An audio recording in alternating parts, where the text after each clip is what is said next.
미디어 매일 기도에 참여하신 성도님들을 주님의 이름으로 환영하고 축복합니다. 오늘 말씀을 통해 하나님이 우리에게 원하시고 바라시는 것이 무엇인지를 깨닫는 은혜의 시간이 되시기를 간절히 바랍니다.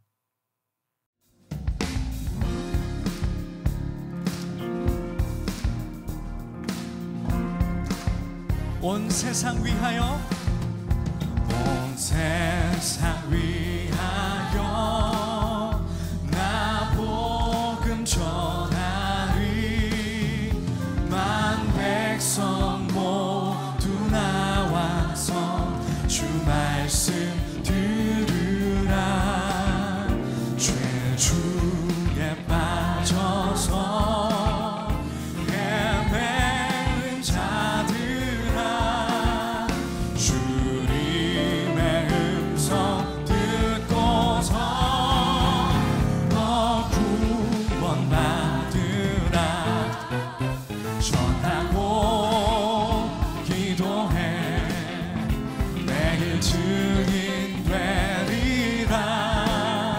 세상 모든 사람 다 듣고 우리의 이름도 아브라함처럼 예수 그리스도의 이름을 지원하는 이름으로 사용되길 원하는 마음으로 우리 계속해서 우리 주님을 찬양하며 나갑니다. 할렐루야.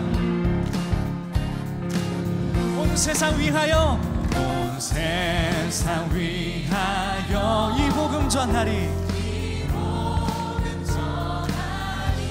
저 죄인 회개하고서 주 예수 믿으라. 이 세상 구하려 주 돌아가신 것 나 증거하지 않으면 그 사랑 모르리. 전하고 기도해 매일 증인 되리라. 세상 모든 사람 다 듣고 그 사랑할. 온 세상 위하여, 온 세상 위하여 주 은혜 임하리. 주 예수 이름 힘입어 이 복음 전하자. 먼 곳에 나가서 전하지 못해도 나 어느 곳에 있든지 늘 기도 힘쓰리. 전하고 기도해 매일 증인 되리라. 세상 모든 사람 다 듣고 다시 한번 전하고 기도합시다. 전하고 기도해 매일 증인 되리라. 세상 모든 주님의 믿음의 증인들이 여기 있습니다. 다시 한번 우리 마지막으로 전하고 기도해. 전하고 구름같이 허다한 증인들이 주님 여기에 있습니다. 매일 증인 되리라.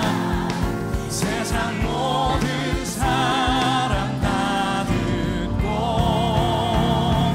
그 사랑 알고. 저는 화평동산과 문화선교와 선교교육을 섬기고 있는 이바다 목사입니다. 오늘 통독 본문은 사도행전 5장에서 6장입니다. 이 중 함께 묵상할 본문은 사도행전 5장 1절에서 42절입니다. 묵상하실 본문을 드라마 바이블을 통해 들으며 함께 묵상하겠습니다. 아나니아라 하는 사람이 그의 아내 삽비라와 더불어 소유를 팔아 그 값에서 얼마를 감춤해 그 아내도 알더라. 얼마만 가져다가 사도들의 발 앞에 두니 베드로가 이르되 아나니아야, 어찌하여 사탄이 내 마음에 가득하여 내가 성령을 속이고 땅값 얼마를 감추었느냐? 땅이 그대로 있을 때에는 내 땅이 아니며 판회도 내 마음대로 할 수가 없더냐? 어찌하여 이 일을 내 마음에 두었느냐? 사람에게 거짓말한 것이 아니요 하나님께로다. 아나니아가 이 말을 듣고 엎드려져 혼이 떠나니 이 일을 듣는 사람이 다 크게 두려워하더라. 젊은 사람들이 일어나 시신을 싸서 메고 나가 장사하니라. 3시간쯤 지나 그의 아내가 그 일어난 일을 알지 못하고 들어오니 베드로가 이르되 그 땅 판 값이 이것뿐이냐? 내게 말하라. 예, 이것뿐이라. 너희가 어찌 함께 꾀하여 주의 영을 시험하려 하느냐? 보라, 네 남편을 장사하고 오는 사람들의 발이 문 앞에 이르렀으니 또 너를 메어 내가리라. 곧 그가 베드로의 발 앞에 엎드려져 혼이 떠나는지라. 젊은 사람들이 들어와 죽은 것을 보고 메어다가 그의 남편 곁에 장사하니 온 교회와 이 일을 듣는 사람들이 다 크게 두려워하니라. 사도들의 손을 통하여 민간의 표적과 기사가 많이 일어나매 믿는 사람이 다 마음을 같이하여 솔로몬 행각에 모이고 그 나머지는 감히 그들과 상종하는 사람이 없으나 백성이 칭송하더라. 믿고 주께로 나아오는 자가 더 많으니 남녀의 큰 무리더라. 심지어 병든 사람을 메고 거리에 나가 침대와 요 위에 누이고 베드로가 지날 때에 혹 그의 그림자라도 누구에게 덮일까 바라고 예루살렘 부근에 수많은 사람들도 모여 병든 사람과 더러운 귀신에게 괴로움 받는 사람을 데리고 와서 다 나음을 얻으니라. 대제사장과 그와 함께 있는 사람 즉 사두개인의 당파가 다 마음에 시기가 가득하여 일어나서 사도들을 잡아다가 옥에 가두었더니 주의 사자가 밤에 옥문을 열고 끌어내어 이르되 가서 성전에 서서 이 생명의 말씀을 다 백성에게 말하라.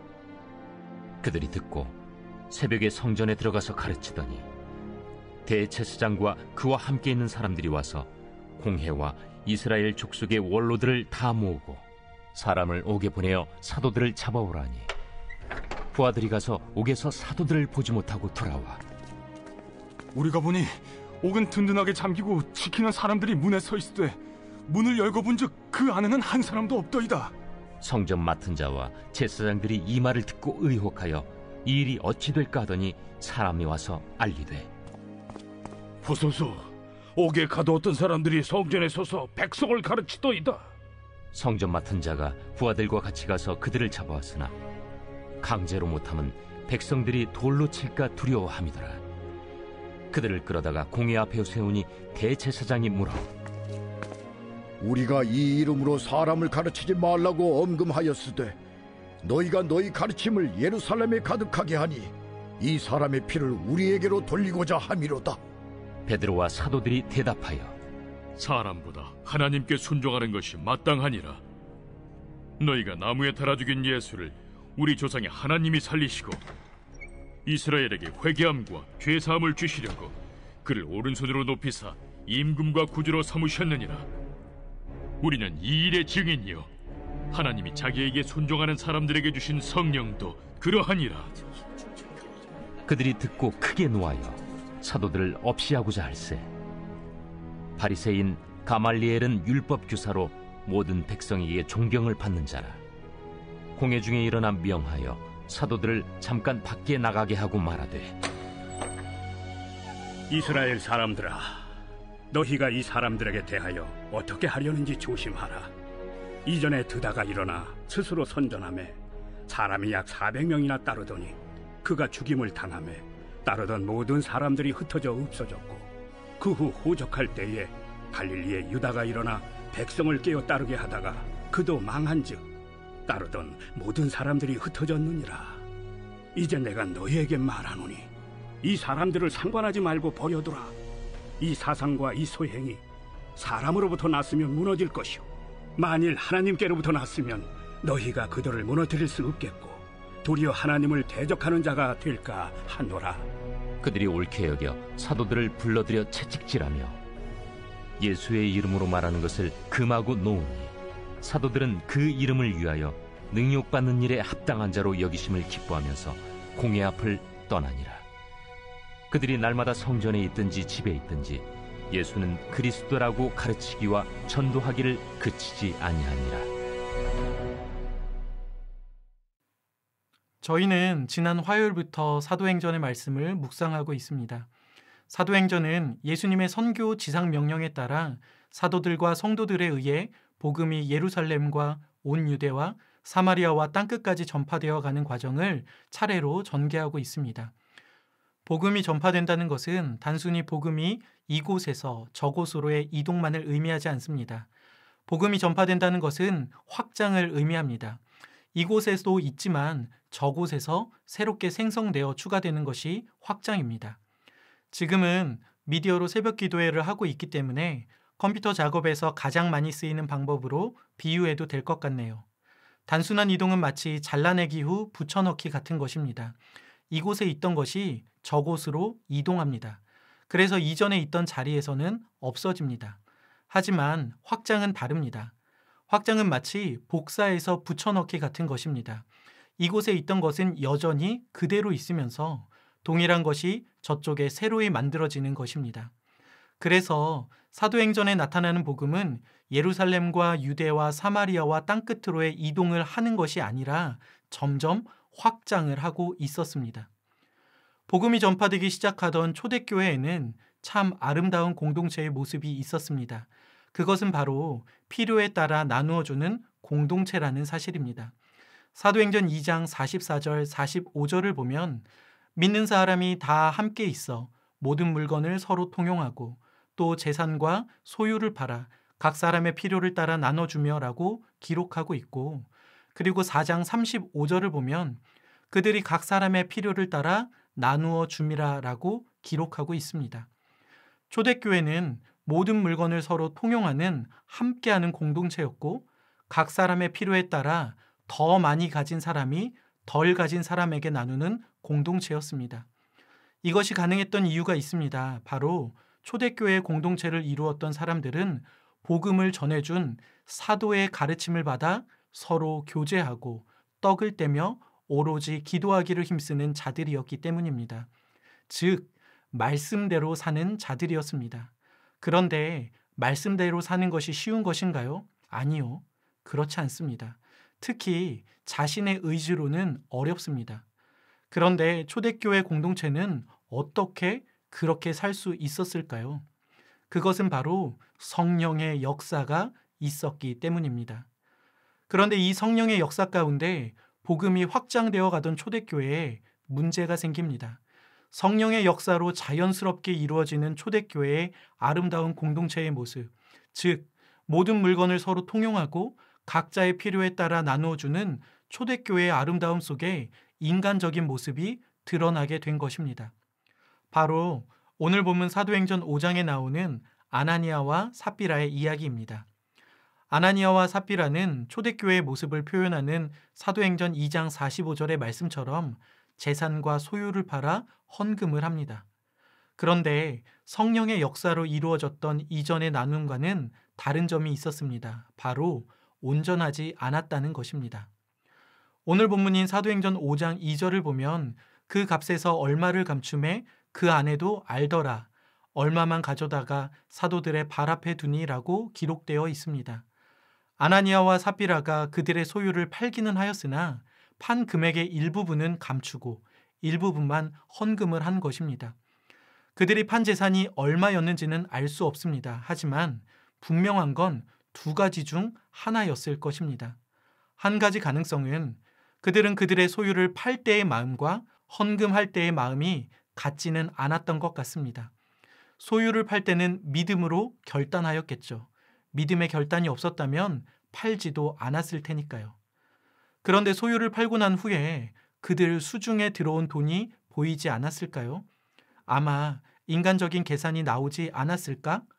이 돈을 다 헌금한다고? 너무 많이 하는 거 아닌가라는 마음들 말이죠. 정확한 마음은 분명 알 수는 없지만 분명한 건 그들은 팔 때의 결단의 마음과 헌금하기 전의 마음에는 분명한 차이가 있었다는 것입니다. 제가 아까 이 장면을 설명하면서 인간적인 계산이라는 말을 사용했습니다. 제가 이 표현을 사용할 때 아마 대부분의 성도님들은 단번에 이 말이 무슨 뜻인지, 어떠한 상황을 묘사하는 것인지 이해하셨을 것입니다. 그런데 참 재미있죠? 인간적이라는 말 속에는 우리 모두 불완전함을 인정하고 있기 때문입니다. 초대교회 가운데 소유를 팔아 필요에 따라 나누어 주는 이상적인 공동체, 말씀대로 사는 천국 같은 공동체를 이룰 수 있었던 가장 큰 이유는 바로 성령의 역사하심이었습니다. 그런데 그 성령의 역사하심 가운데 인간적인 마음이 들어가니 불완전한 공동체가 되려고 합니다. 성령의 역사가 일어나는 와중에 어떻게 이런 일이 일어날 수 있었던 것일까요? 그 이유는 베드로의 질책을 통해 알 수 있습니다. 오늘 본문 3절입니다. 베드로가 이르되 아나니아야 어찌하여 사탄이 내 마음에 가득하여 내가 성령을 속이고 땅값 얼마를 감추었느냐. 성령의 역사 가운데 사탄의 방해가 있었던 것입니다.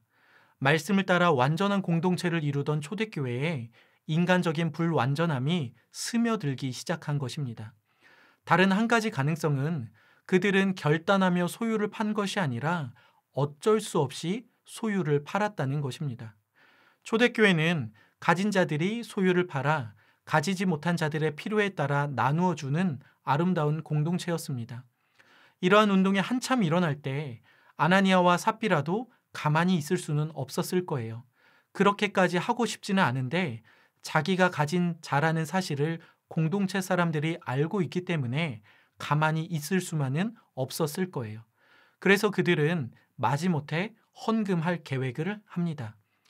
그런데 마지못해 하는 사람이 온전하게 바칠 수 있었을까요? 어려웠을 겁니다. 그래서 그들이 소유를 팔아 생긴 금액을 온전히 드리지 않고 일부분을 남겨놓고 일부분만 드렸던 것입니다. 어떤 경우였는지 정확히 알 수는 없지만 두 가지 가능성 중 공통된 것은 바로 인간적인 마음이 들어갔다는 것입니다. 성령의 역사로 움직이는, 그래서 이상적인 공동체, 완전한 공동체의 모습을 보이던 초대교회 가운데 균열을 일으킬 수 있는 작은 틈이 생기게 된 것입니다. 그래서 아나니아와 삽비라에게 내려진 징계가 그렇게 무서웠던 것입니다. 아나니아와 삽비라를 통해 사탄이 성령의 역사를 방해하려 하였다는 사실입니다. 베드로는 그것을 똑바로 보았던 것입니다. 이것은 단순히 아나니아와 삽비라가 한 거짓말의 문제가 아니라 이 사건을 통해 초대교회의 균열을 일으키려는 사탄의 계략이 문제의 핵심입니다. 사람의 눈에는 보이지 않는 작은 균열로 치부될 수 있지만 사탄은 그것을 통해 초대교회의 복음의 확장을 막고 무너뜨리려 하였던 것입니다. 우리들의 삶 가운데도 이와 비슷한 일들이 있지 않나 생각해 봅니다. 처음 결단할 때 성령님이 마음을 만지실 때는 이렇게 하겠다라는 결단을 하고 막상 결단을 실행하려 할 때는 내 눈에 보이는 것들이 아까워 온전히 헌신하지 못했던 적 말입니다. 아니면 마음에는 없지만 사람들 눈에 믿음 있는 자처럼 보이기 위해 했었던 헌신들, 순수한 마음에서 우러나오는 헌신이 아니라 교회 공동체 누군가에게 보이기 위한 공명심으로 행했던 수많은 행동들 말입니다. 초대교회에 행해졌던 소유와 나눔과 분배는 성령의 역사에 따른 순수한 공동체였습니다. 그러한 순수한 공동체에 잘못된 마음으로 행하는 자들이 생겨날 때 초대교회에서 말씀을 따라 행해졌던 순수성은 상실되고 말 것이기 때문입니다. 사탄은 바로 이 점을 이용하려 하였고 베드로는 사탄의 이 점을 분명히 보았던 것입니다. 아나니아와 삽비라에게 내려진 징계가 참 가혹하다고 생각될 수도 있지만 우리가 여기에서 유념해야 하는 것은 하나님은 이 사건을 통해 초대교회에 이루어졌던 순수성을 지키기 원하셨다는 것입니다. 오늘날을 살아가는 그리스도인들은 참 말씀대로 살아가는 것이 쉽지 않습니다. 참 어렵습니다. 그런데 우리가 기억해야 하는 것이 있습니다. 내 의지로 하면 어렵지만 성령의 능력으로, 성령의 역사하심과 도우심으로 행하면 온전하게 순전함으로 그리고 기쁨으로 말씀대로 살 수 있다는 사실입니다. 오늘 하루 그리스도인으로 사시기 바랍니다. 그런데 누군가의 시선을 의식하여 살아가는 그리스도인, 즉 외부의 요인으로 되어지는 그리스도인이 아니라 성령님의 도우심으로 살아가는 그리스도인, 즉 내 안에 계신 성령님 때문에 그렇게 되어지는 그리스도인이 되시기 바랍니다. 오늘 하루 그렇게 사시는 그리스도인이 되시기를 간절히 바랍니다.